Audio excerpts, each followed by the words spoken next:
श्री शिवाय नमस्तुभ्यं। हर हर महादेव। दोस्तों, तीर्थों की भूमि पुष्कर में चल रही दूसरे दिन की कथा पूर्ण हो चुकी है। यह कथा गुरु पंडित प्रदीप मिश्रा जी के द्वारा पुष्कर में वाची जा रही है। इस कथा का रसतत्व आस्था चैनल पर दोपहर 1 बजे से 4 बजे तक आप प्राप्त कर सकते हैं। यदि किसी कारणवश आज कथा आप नहीं देख पाए हैं तो इस छोटी सी वीडियो के माध्यम से आप पूरी कथा का रसतत्व ग्रहण कर सकते हैं। आज की कथा में गुरु जी ने बताया है कि कैसे काल भैरव आपके जीवन के कष्टों को हरण कर लेते हैं तथा भोलेनाथ की एक बार में ही 3 परिक्रमा कैसे करें, इसकी जानकारी दी है। आज की कथा में कुछ महत्वपूर्ण जानकारी व उपाय पत्र के बारे में गुरु जी ने बताया है। बढ़ते हैं आज की कथा की विशेष जानकारी की ओर। यहाँ पुष्कर में 3 सरोवर है जो कि ब्रह्मा विष्णु महेश की उपस्थिति को दर्शाते हैं। बस आपको भगवान को प्राप्त करने का प्रयत्न करते रहना चाहिए। कुछ लोग इस बात का बहुत भ्रम फैलाते हैं कि शिवलिंग का पूजन स्त्रियां नहीं कर सकती, कन्याएं नहीं कर सकती। काल भैरव की पूजा भी नारी व कन्या को नहीं करना चाहिए। हनुमान जी के मंदिर में नारियां नहीं जा सकती। यह सब हमारे सनातन धर्म के जो विरोधी हैं उन्होंने भ्रम फैलाए हैं उन लोगों में, जबकि ऐसा कुछ भी नहीं है। गुरु जी ने बताया आज के समय में सभी लोग मंदिर जाने लगे हैं, इसलिए सनातन विरोधियों ने एक नया नियम लाने का प्रयास किया है कि मंदिर में जाने के लिए सिर्फ साड़ी या सूट ही पहनकर जाया, नहीं तो मंदिर में आप प्रवेश नहीं कर पाएंगे। जबकि महादेव ये सब नहीं देखते आपने क्या पहना है, बल्कि हमारे भोलेनाथ तो यह देखते हैं आपका मन कितना निर्मल है, आपकी भक्ति में कितना बल है। अगली जानकारी में गुरुजी ने कहा, जब भी मंदिर जाओ तो ये गाकर भगवान शिव को प्रिय करने की कोशिश करना। भोला सब दुख काटो मारा, ओ भोला सब दुख काटो मारा। शिव शंकर जपो तेरी माला, भोले बाबा जपो तेरी माला। भोला सब दुख काटो मारा, ओ भोला सब दुख काटो मारा। ये शिव की प्रार्थना है, इसे गाकर भगवान शिव का अनुमोदन करना है। आपको यह लाइन जरूर से प्रार्थना करके शिव जी के सामने बोलना है। शिव प्रसाद सेन जी एक पत्र लेकर आए। मानसिक रूप से परेशान होने की वजह से 7 साल से घर के अंदर बंद रहता था, कभी भी 7 वर्षों में बाहर नहीं निकला था। किसी काम में मेरा मन नहीं लगता था। परिवार वालों ने टीवी में पहली बार आपकी कथा सुनाई, तब क्या जो भी टेंशन रहती थी, टीवी देखते देखते सारी टेंशन भूलने लगा और अब घर से भी बाहर निकलने लगा हूँ।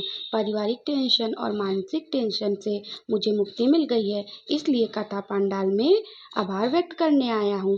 गुरु जी ने अगली जानकारी में कहा, 64 तरह के भैरव होते हैं और जितने तरह के भैरव होते हैं उतनी ही भैरवी होती है, क्योंकि जैसे शिव के साथ शक्ति होती हैं उसी तरह भैरव के साथ भैरवी जरूरी है, क्योंकि यह भैरव शिव के ही अंश है।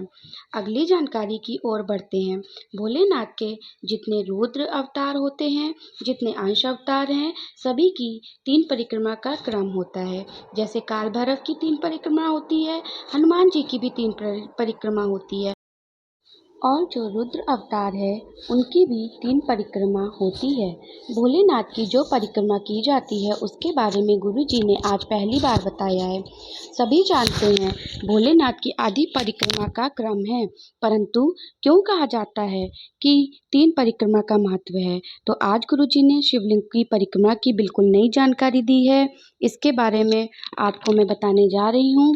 एक बार में ही कैसे 3 परिक्रमा पूरी करनी है, आपको 3 अलग अलग आगे पीछे होने की भी ज़रूरत नहीं है। और यह परिक्रमा आपको ऐसे शिव मंदिर में करना है जहाँ पर नंदी जी गर्भगृह के बाहर हों। अब आपको माता पार्वती के हस्तकमल जो होते हैं, जो शिवलिंग का कटी भाग होता है, उधर से परिक्रमा शुरू करना है। इस बात का ध्यान रखें कि आप जब परिक्रमा शुरू करेंगे तो नंदी जी के आपके पीठ के पीछे होंगे। आप शिवलिंग में आधी परिक्रमा करके रुक जाएं। जब आप रुकेंगे तो आप देखेंगे कि नंदी भगवान आपके सामने हैं। बस यहाँ से ही आपको भोलेनाथ के दर्शन करना है और इसके बाद नंदी जी के दर्शन करना है। ऐसा आपको उसी स्थान में खड़े खड़े 3 बार करना है। बार बार आदि परिक्रमा करने की ज़रूरत नहीं है। इसके बाद गुरुजी ने कहा, इस प्रकार से एक बार में जो नंदी जी के और शिव जी के दर्शन 3 बार कर लेते हैं, उसे भोलेनाथ की 3 बार परिक्रमा का फल प्राप्त हो जाता है।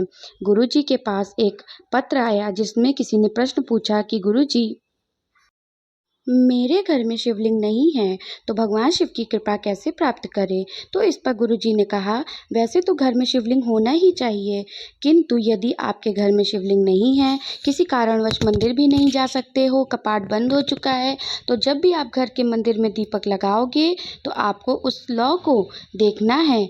वो भी एक लिंग का स्वरूप है और उसे आप देखते हुए ज्योतिर्लिंग का स्मरण कर लेते हो तो आपको शिवलिंग के दर्शन का फल प्राप्त हो जाता है। तो जब भी आपका मन विचलित हो, आप मंदिर नहीं जा पा रहे हो और भगवान की कृपा पाना चाहते हो, तो घर के दीपक की लौ को देखकर भगवान की कृपा को प्राप्त कर सकते हो। तो दोस्तों, आज की इस वीडियो में बस इतना ही। आज की कथा में जो भी महत्वपूर्ण बिंदु बताए गए थे, जो भी गुरुजी ने बताया था, वो मैंने आपको इस वीडियो के माध्यम से बताने की पूरी कोशिश की है। अगर आपको मेरी यह वीडियो ज़रा भी अच्छी लगी है तो लाइक करिएगा और फैमिली और फ्रेंड्स के साथ शेयर करिएगा। और हाँ, अभी तक सब्सक्राइब नहीं किया है तो प्लीज़ जाके सब्सक्राइब करें। हर हर महादेव, जय शिव शंभू।